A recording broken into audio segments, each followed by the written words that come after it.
All right, here we are with a Pro Tools session in front of us. This is me playing the drums for the first time in months due to this infernal shutdown, so my apologies for the sloppiness. My first setup here was what we've labeled the bone mic. Sometimes people call it a crotch mic. It's a Tchad Blake-inspired mic position where the microphone is over the kick drum, pointing down roughly at the kick beater, and it's kind of meant to pick up the whole drum kit fairly evenly. So what I went ahead and did was I sorted through a few different polar patterns to kind of hear how the mic would grab the whole kit, what I could isolate from the kit, and how the tonality would change depending on the polar pattern I had selected. So we'll start here with figure 8, which was the first polar pattern that I used. And the reason I started there is because I will commonly use ribbon mics in this position, both because they can handle high SPL and because they, due to the inherent roll off in the high end, they don't get too harsh if the drummer's really like pounding away, especially on cymbals. And also because the nulls on the figure 8 pattern are really useful for pointing at, say, a ride cymbal, which is really close to the microphone and a lot of times can get overbearing, especially, again, if you've got some, Neanderthal sitting at the drum kit bashing the hell out of them, as is often the case, as I'm sure you are aware. So anyway, here is a figure 8 K2 along with some overheads. These overheads are, again, the TF-5s. Not really optimally placed, if I'm being honest. We kind of just threw them up really fast because I was a lot more interested in checking out the K2. We ended up repositioning the overheads a little bit later and getting them a lot more kind of optimized. So at some point they'll sound a little bit better, but for the purposes here, I'm mostly just trying to represent the K2. So let me show you what that sounds like. All in context. I'll give you with the overheads as well.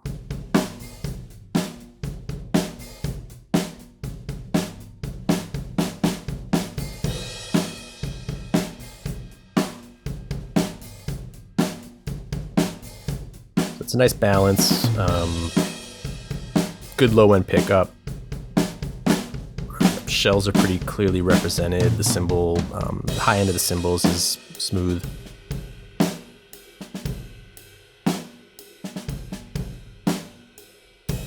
You can really hear the detail of that undamped, unmuffled kick drum.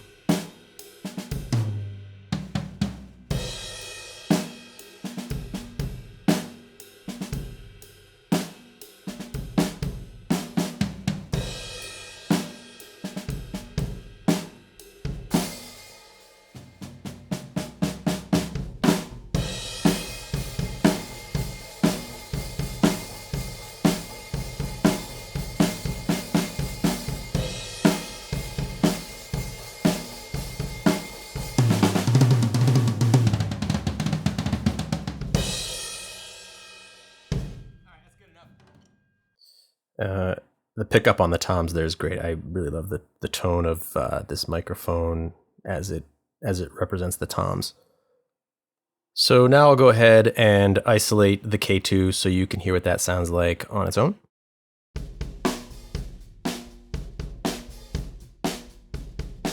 Really great low end pickup. I think that the attack and the detail in particular of the attack of the beater is really great. Good snare pickup.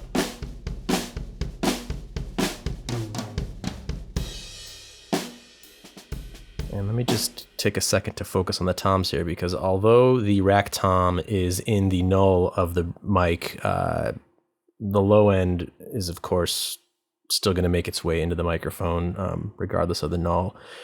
So the rack tom is actually better represented than you might expect it to be, considering the figure 8 pickup pattern. I'm going to play that fill back again for you so you can hear.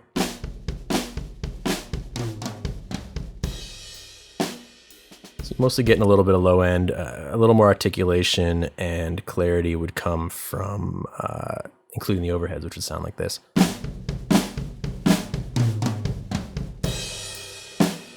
So there you get a little bit more detail of the attack. And the floor tom, similar to the kick drum, is this really beautiful, just detailed bottom end.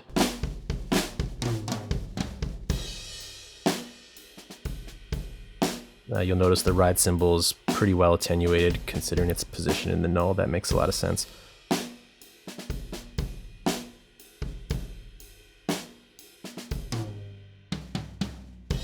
But the tone of it's still really good. It's not, it doesn't sound the way sometimes off-axis pickup can sound, particularly in the high end. There's not a lot of weird spikiness or other weird non-linearities. It's still flattering the tone of the cymbal really well.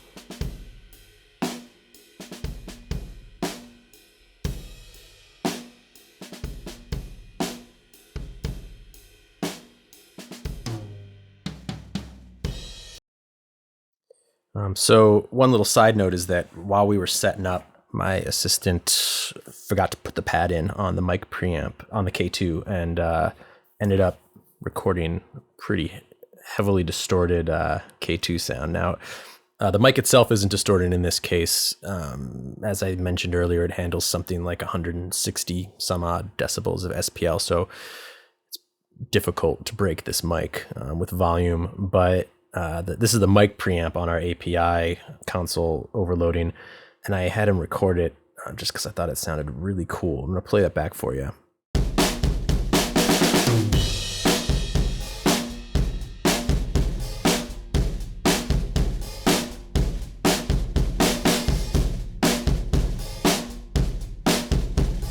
It's like an old soul record or something like that.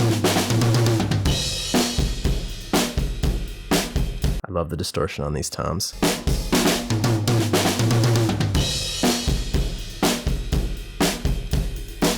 I'd be 100% happy with that as my drum sound.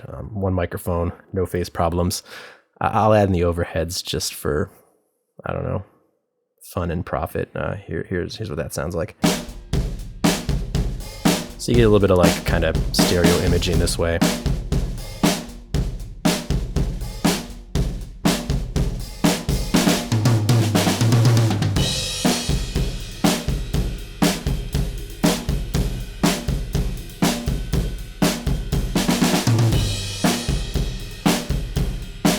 Great little drum sound for 3 microphones. I'm really happy with that. So the next thing I did was I put our K2 into Omni, same position, and I'm going to play it back, the K2 isolated, to demonstrate.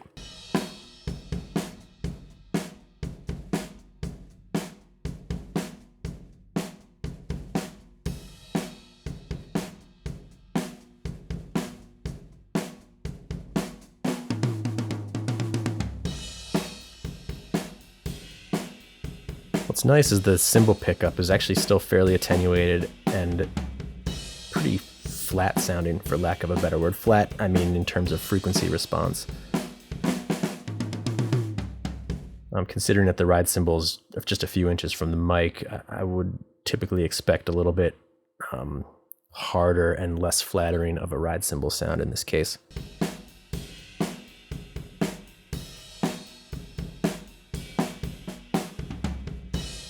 You'll notice there's less overall low end and significantly less sort of upper mid and high end with the Omni pickup. To illustrate this, I'll jump back over to the figure 8.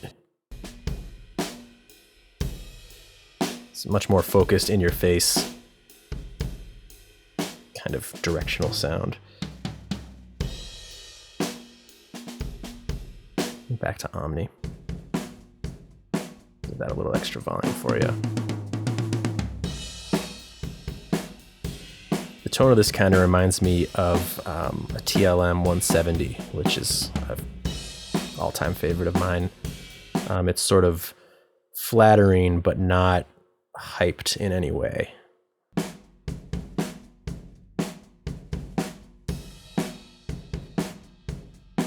And with the overheads.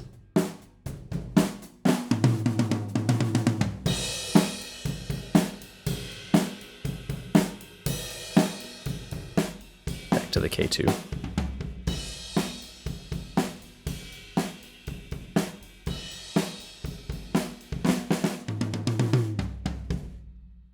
So there's that. And then in Cardioid, the K2 sounds like this.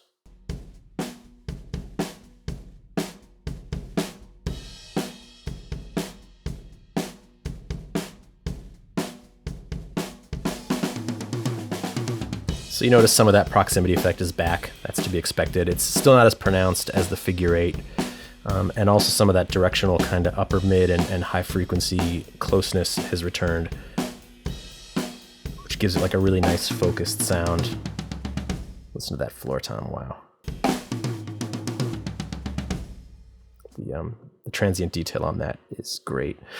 I'm going to compare this Cardioid back over to figure 8 and then to omni, so you can hear the way that the tone changes as we cycle through the different pickup patterns. So Cardioid first.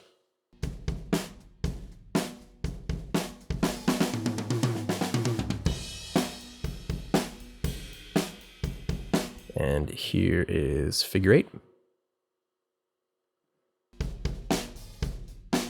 It's a little more aggressive, a little more hyped sounding. And then over to the omni. Significantly darker, almost muted, but a generally more even pickup of the full kit.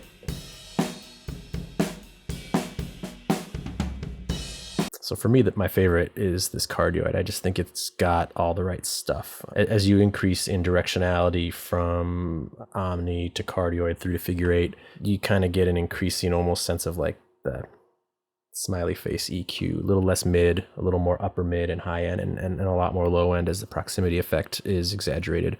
And for me, the Cardioid lands in the sweet spot of excitement and some hype, but also like a nice faithful representation of what the drum kit sounds like.